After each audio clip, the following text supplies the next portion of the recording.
So guys, ito na yung part 2 ng video and day 2 namin sa Manila. So 14 kilos na agad yung baggage ko, wala pa ako sa Bangkok niyan. And this time, nakalusot na din kami sa immigration. Medyo masungit nga pala yung nag-interview sa aking officer. Tinanong niya ako kung saan daw ako pupunta. Sabi ko, hindi mo ba nakikita?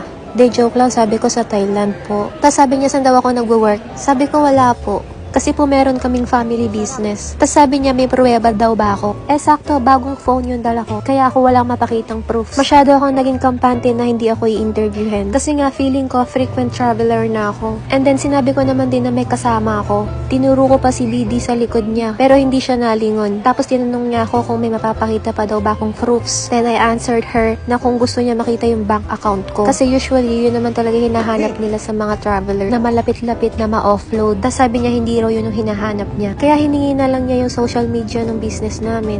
Kaya ito ako ngayon, nakapasok na ng Thailand. Excited na ako magpalagay ng Coco Melon. Huy, hindi! Excited ako bumili ng Yadom, mga inhaler at mga beauty products. Bisa mo yan ni zombie. Yes.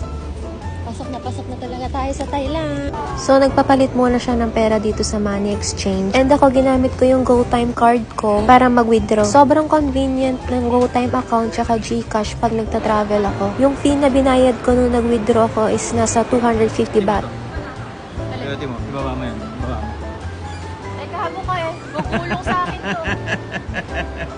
While waiting dito kay Mami Louie sa airport, nag-order muna kami ng Thai fried rice at ng braised beef.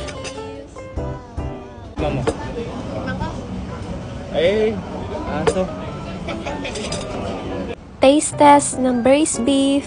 Hindi ako masyado na-impress. Ini-expect ko kasi na sobrang beefy yung lasa. Ang rate ko dito ay 6/10. So, nagpahabol nga din pala kami ng Thai spring roll. Kasi yan lagi in-order namin sa Congas sa Boracay. Hindi ako masyado nasarapan, kaya 5/10 lang to.